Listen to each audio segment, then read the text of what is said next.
Hello, everyone. Hello again. We have a new speaker. Welcome, in fact, to our first invited speaker session. Our speaker is Associate Professor Dr.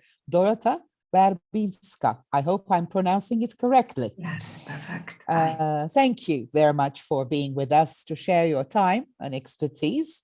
It's really a pleasure to be with you, to have you here in our conference. And I believe your talk is going to be highly beneficial and stimulating for our audience. Dorota Werbińska is an associate professor in the Institute of Modern Languages at Pomeranian University in Poland. She has several works published nationally and internationally. Her main academic interests are language teacher education, language teacher identity, teacher professional development, and qualitative research in applied linguistics.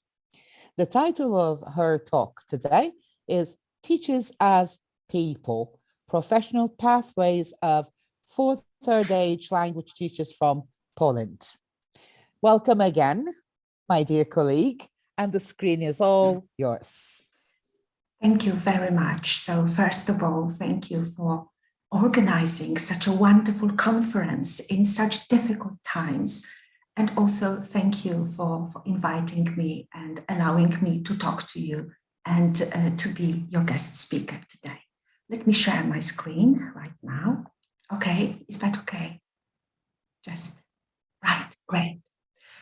Well, so I'm going to talk today about teachers as people.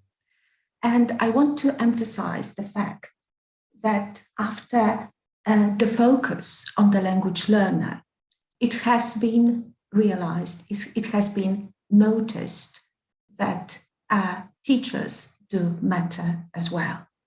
And not noticing teachers would be a serious shortcoming. And I want to say that although this is acknowledged, most research studies are being conducted with the focus on pre-service teachers, probably because they are the easiest target, we can say, and quite easy to teach, especially for teacher researchers. There are also studies being conducted on in-service teachers, but very few, if any, on, well, post-service teachers, or those who are close to retirement, so third-age language teachers. And when I was trying to find some books on third-age language teachers in our profession, there were some books, some monographs on third-age learners, but, well, almost nothing on third-age teachers. And I'm going, this is the outline of my presentation, and I'm going to focus on two aims today. First of all, I would like to contribute to the concept of, well, biography and language biography research in relation to third-age language teachers and they becoming, because they've got a lot to offer to us and to our profession. And the second reason, my second aim, would be to propose a framework for investigating third-age language teachers' biographies, but not only. So I hope that this framework could be used and applied successfully to the biographies of teachers at any stage of a professional development. So, well, a few words about biography. So there are obviously different definitions of biographies. Most popular would be that this is a text by a person concerned, so that would be autobiography, or another person, so someone else's biography. Biography could also be understood as life, in which attention is focused either on external aspects, someone's stages of life, or internal, so analysis of, well, someone else's inner experiences. It can also be understood as a process of human development. So in the picture, you can see wisdom, integrity, resilience. So the features that could be developed, hopefully. But it could also be, biography could be understood as a social construct in which a typical biography is presented for social or professional groups. So, for example, we can have biographies of lawyers, biographies of doctors, and also teachers' biographies. And also, biography can be a form of communication. So we can communicate when we present, when we narrate our biographies, because we can talk about goals and successes, and missions and visions and targets. This is all communication. But for the sake of this presentation today, the definition of biography would be that this is an interpretation of the past in which the description of foreign language teachers' profession is presented from the viewpoint and sensitivity of a concrete person, of a concrete teacher, not in abstract categories, but through a concrete for concrete teachers from Poland. Why third age teachers, you might ask? Well, first of all, the teachers, they are the teachers who formally have ceased to work. And they, thanks to this, have a sense of distance towards it. We can say that they've gone from one community to another community, one discourse community to another community. And thanks to this, they can offer more detailed reflection over their professional career, but also that their biographies may have two dimensions. It may be retrospective, which is obvious, and this could serve a lot of insights to teachers who are younger in age, who are younger in experience, but also because they share their biographical reflection, their biographies can also be prospective because they are addressed to others who are oriented to the future. And also their biographies are about identity becoming, their identity becoming, because they communicate, they being teachers, their tensions, their constraints, but also their successes, turning points, so they can simply communicate their identities. And also, thanks to this, thanks to third age teachers' biographies, we can have access to their socio-biographies. Because, a way of conceptualizing reality hangs on very much on where we are, the place where we live, the vantage point from which we talk. So studying third age language teachers' biographies is studying their socio-biographies. And also teachers have, we can say that all teachers have individual life programs in the sense that their biographies may differ. And also that, they can raise different aspects. But in a word, each teacher has a right to live according to their own needs, their own expectations within the possibilities that they have. So this is also access to their individual places, to the places of where they found their professional existence, so to say. And also, we can have access to learning theories, situational learning, existential learning, transformational learning, very much so. And three dimensions of learning, be it cognitive or emotional or social.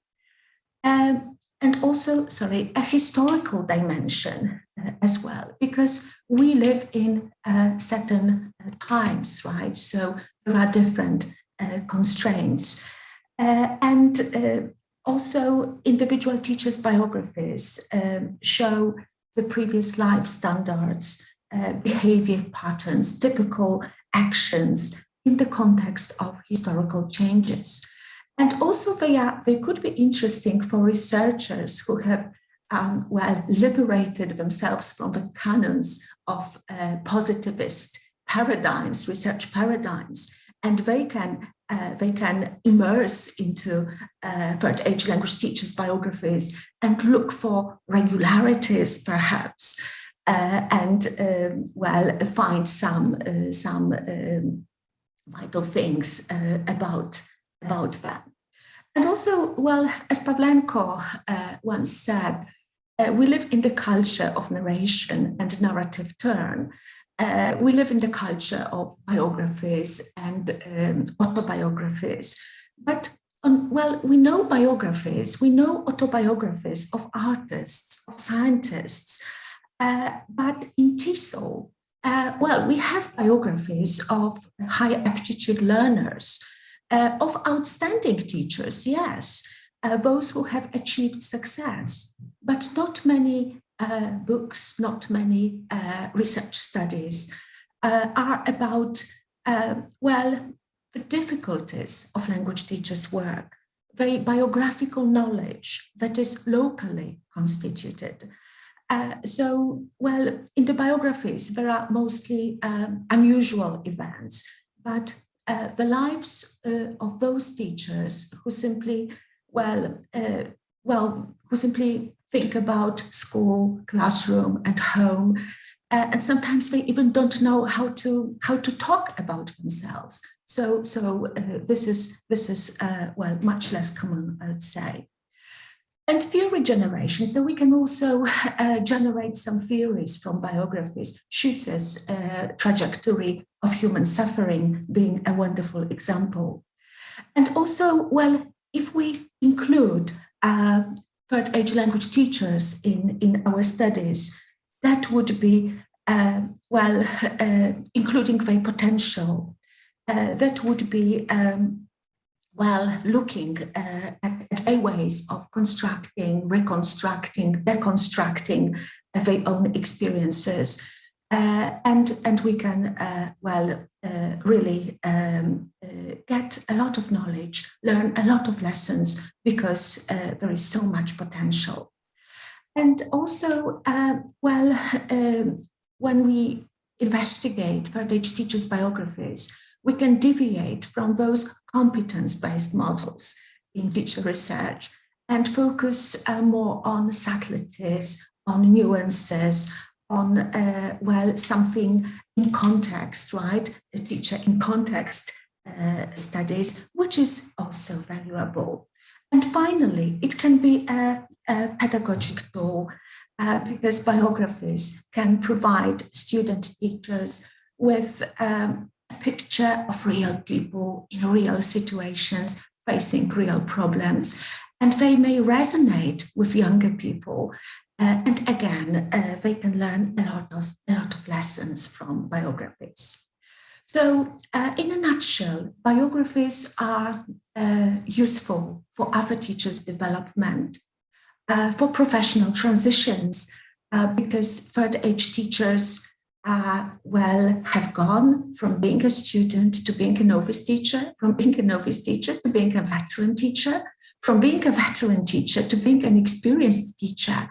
And, for example, from being an experienced teacher, some of them, to being a post-service teacher. And they had to make choices. They had to know how to navigate these stages.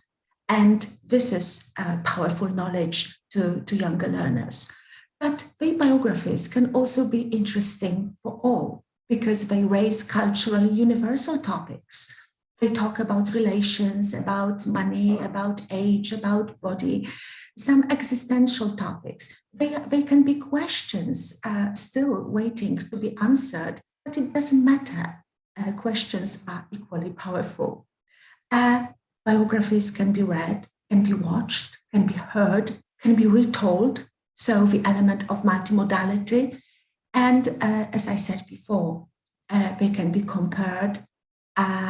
We can pause and think about them and try to find resonances in our lives.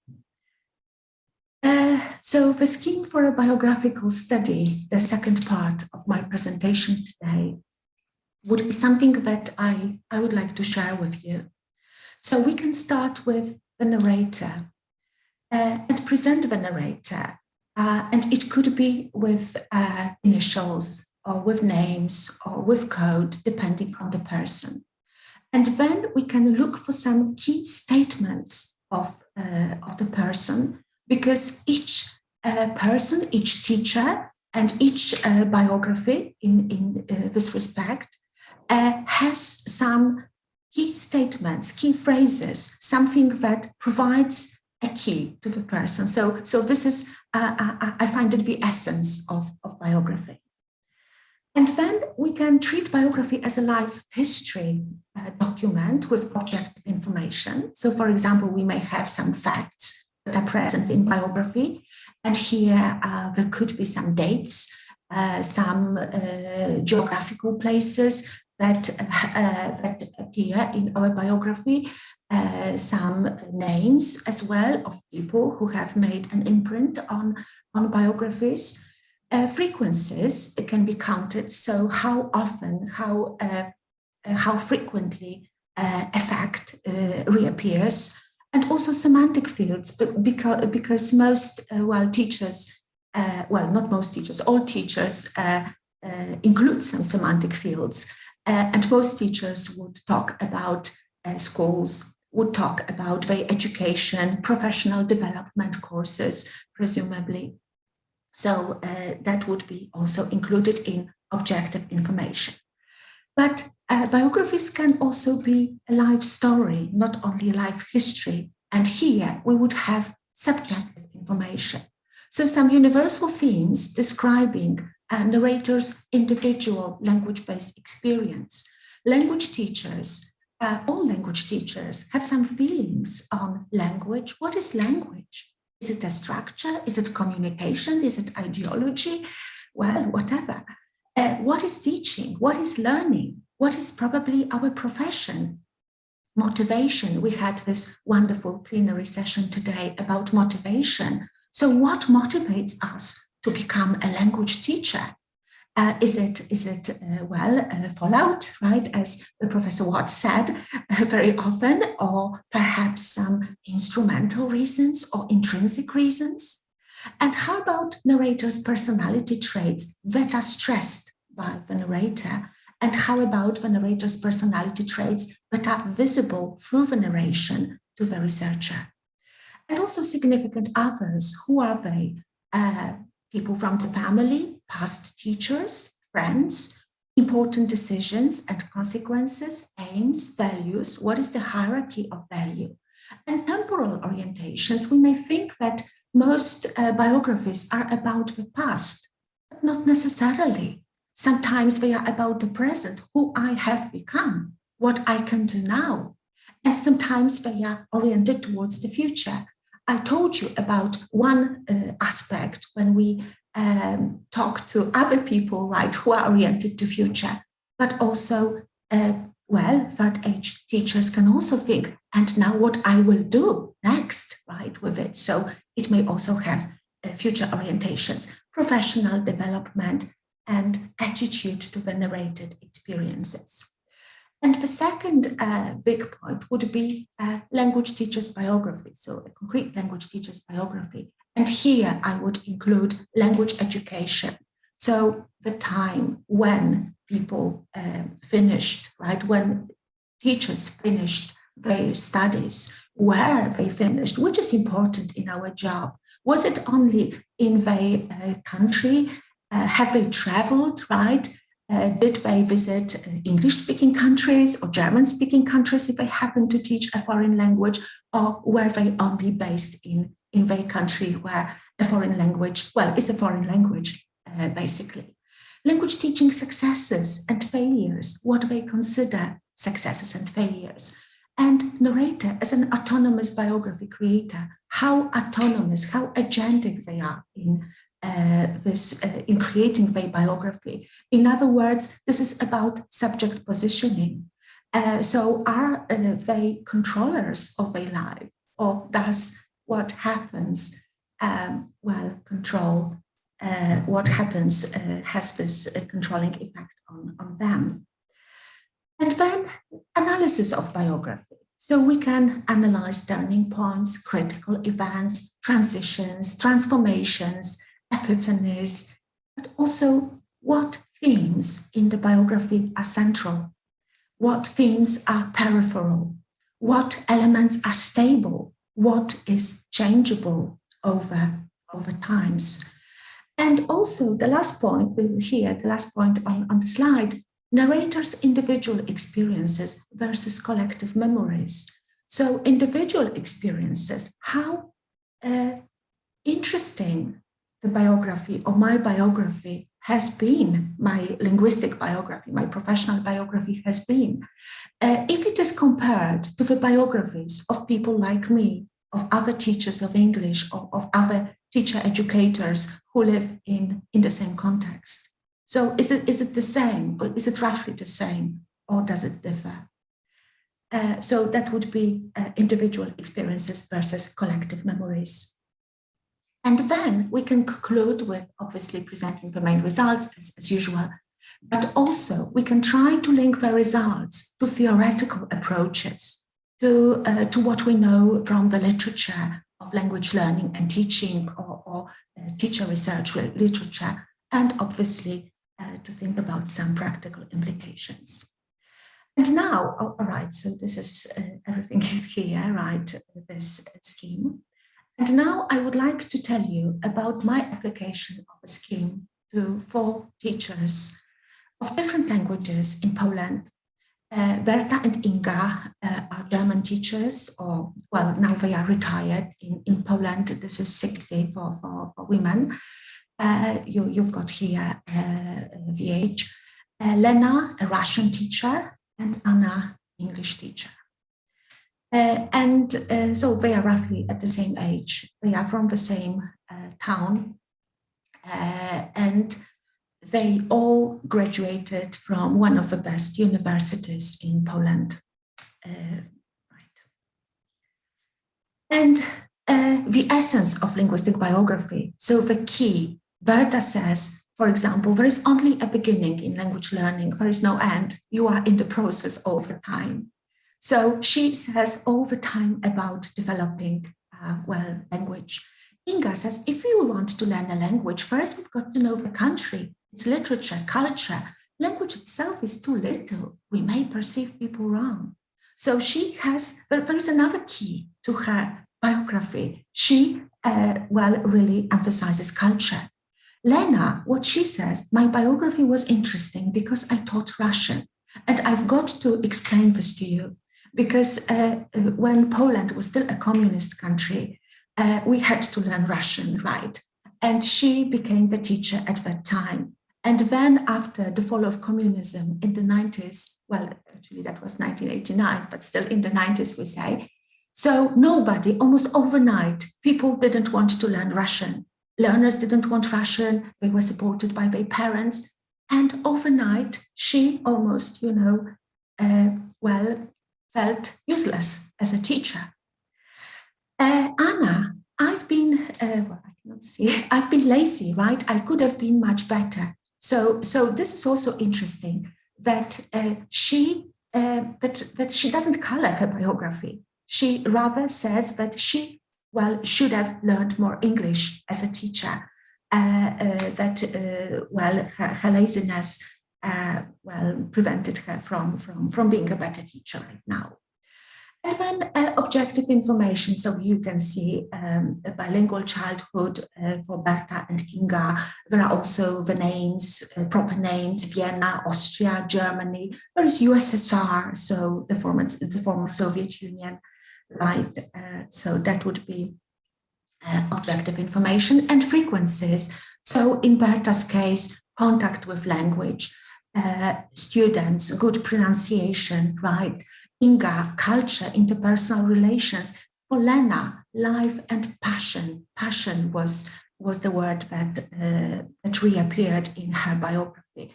Anna, boring, right? So she is easily bored. And semantic fields. So in all of them, there were schools and also courses, development courses, Well, also mentioning retirement now. So that would be the semantic fields. Motivation for language teaching. And this is quite interesting, again, referring to the morning session. Well, you can see that for Berta and for Inga, that was a must. For Berta, so she finished English studies and she had to work at school for 3 years. I don't know if, well, that was the case in Poland. I don't know if it is in Turkey. I once heard that teachers, graduates have to work in schools, so they are not allowed to go into business, for example. But for Inga and for Anna, they wanted to have a flat, right? And it was not possible to buy, so they had to become teachers. For Lena, it was a mere chance. She was persuaded into studying Russian by her friend, as it was easier and a new department was opened at university. Personality traits stressed by them. So here we have good interpersonal skills, and I confirm that she has wonderful interpersonal skills with her students even today. Inga, also linguistic, didactic skills. Lena, autonomous person, and this is what she says about herself. I consider myself independent. I've never given up. I have often resisted. If someone, headmasters, teacher mentors, tried to impose something on me, there were tensions. I never liked doing anything until I was convinced it was worthwhile. And this is what I noticed in their biographies: decency, knowledge of German, loyal friend, self-confident Lena was about her excellent knowledge of Russian, and Anna enjoying her comfort. Significant others. So you can see members of the family, grandmother, uncle, university professors as well. And Lena, she turned to Russian intelligentsia, those who helped her when the reluctance to learn Russian in Poland was especially acute. Important decisions. So you can see that two of them regret for not writing their PhD thesis. Berta says, for example, that she regrets not translating books. Other people do it in such a horrible way, and they don't care about the way books read. Well, Lena, that was also interesting, because when learners were reluctant to learn Russian, she was she used her passion for culture, and she tried to use her passion as an attractor for their learning. There were no communicative course books to teach Russian. So what did she do? With other Russian teachers in Poland, she started writing her own book.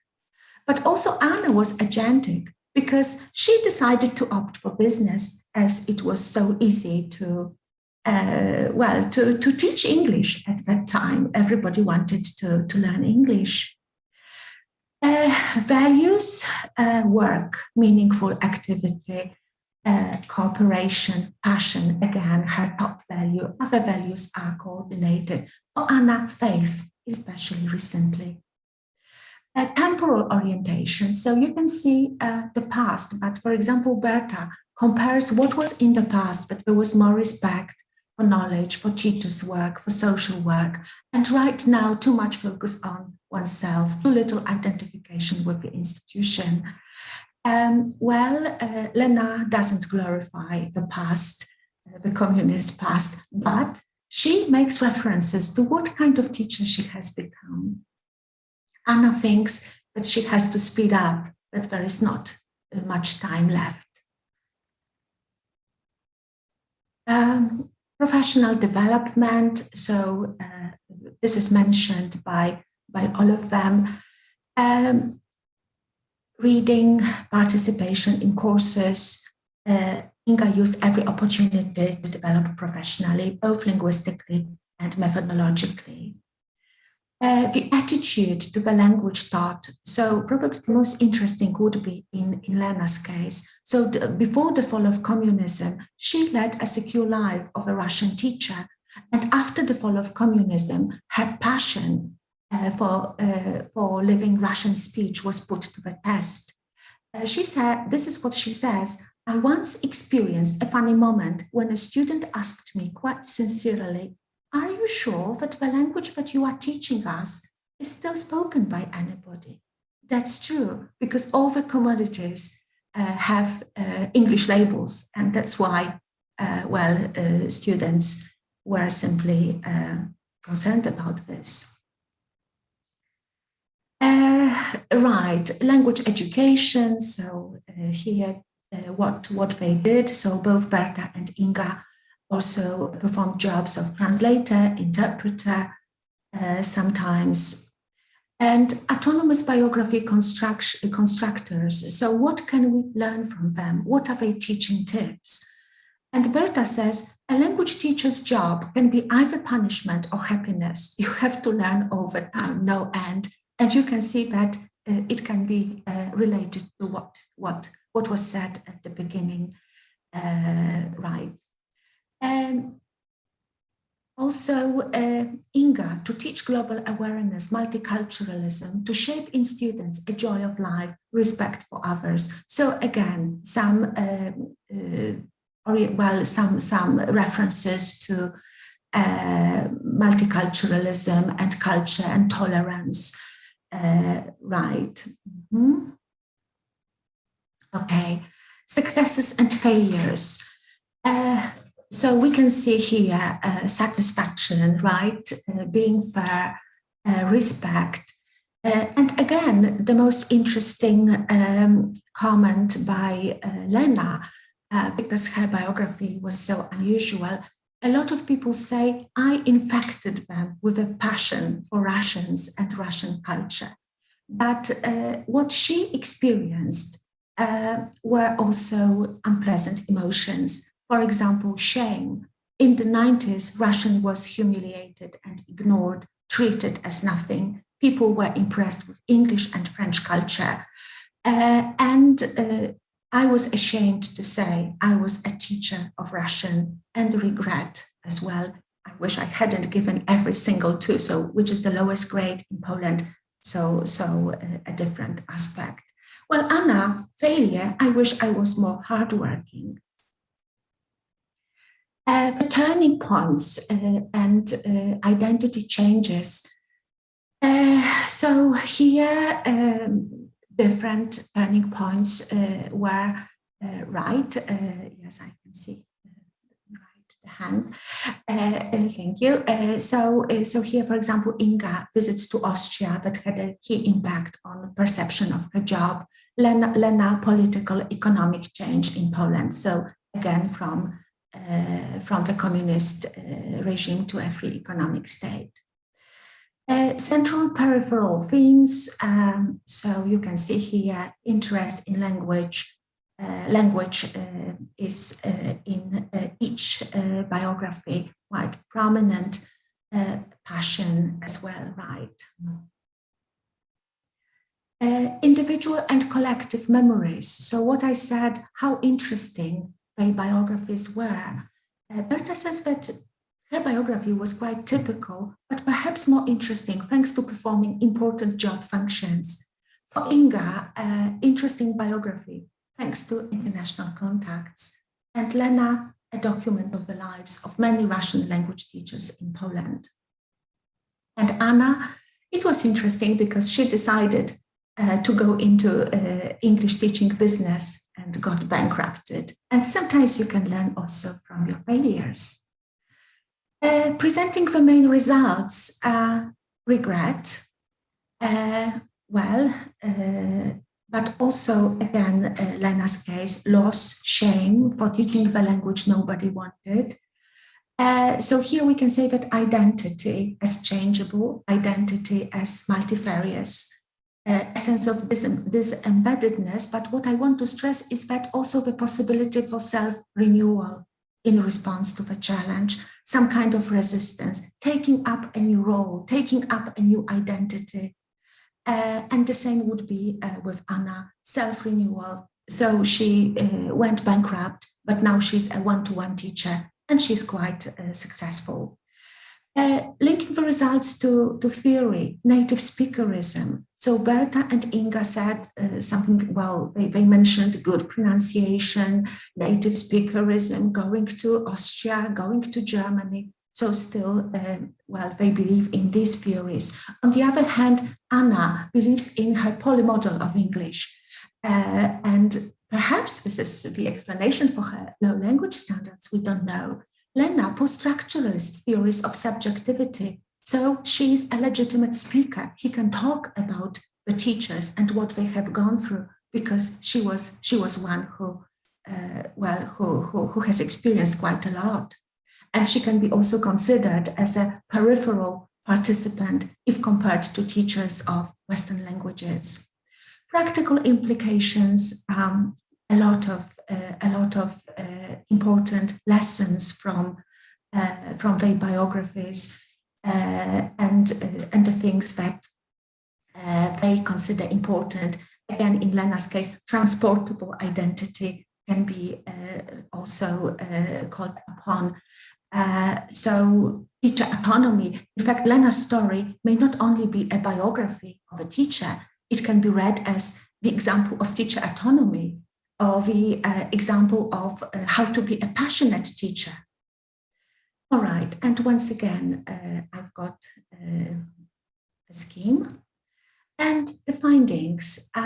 Well, so first of all, I have found that teachers make sense of very similar relevant categories, despite the fact that they happen to teach different languages. So they talk about motivations, they talk about the roles of teachers, their successes, their failures. And also the relevance of the social, historical, political factors of the environment in which teachers are part, very, very important. If there was not a change in the political system, so probably Lena would be still leading a secure life of a teacher of Russian. So sometimes the language that we teach has an effect on who we are, who we have become, because on the same way that has made her agentic, and it has allowed her to experience her self-renewal. So individual agency can be called upon here. And also vicarious experiences of feelings, sensations, perceptions for those who read biographies, for those who listen to biographies. It is not important if they can be generalized, but what is important is that the feeling of empathy, the feeling of closeness, of solidarity, and this makes it possible for others to vicariously experience what these teachers have gone through. And also, we can see that teacher competence does not have to be only understood as a horizontal continuum, so a place between the classroom and home, but also as a vertical continuum with the inclusion of later and earlier stages of development, later and earlier achievements, and everything matters. So, well, to finish, I want to stress that as a teacher, educator, I believe that third age teachers' biographies are useful in our domain and significant in teacher education because they can provide, everybody, but above all, teacher candidates with empowering tools to study language teaching. And these are the references that I have used, the most important references. And I would like to thank you for your time and your attention. Thank you very much, Dorota. I can see that there's one person raising his or her hand. Please write your question in the Q&A part, because in this webinar format, you cannot ask your own question. Sorry for that. And we don't have much time left anyways. Dorota, thank you very much. It was really a very nice presentation, and I found myself in your presentation. Maybe I was joking about it. Maybe I am the fourth age teacher. Oh, third age teachers would be, well, until 90. But when you said third age teachers, you were referring to the last period of the teaching service before they got retired, or did I misunderstand it? All right. So I just grouped them as third age teachers. So those people who are just before they retired and have already retired. Okay. Answer is that because the teachers who are retired, they still work if they can. Yeah. Which is understandable, because they've got so much to offer. Mm-hmm. Well, look at figure 1. Oh, yeah. We don't give up. And I have some very outstanding colleagues in the audience who are retired, in fact, but who can never give up teaching, because it is in your soul, you know. It becomes a part of your life, your personality. People are thanking you for an insightful and inspiring, informative talk. We did enjoy it very much. Thank you.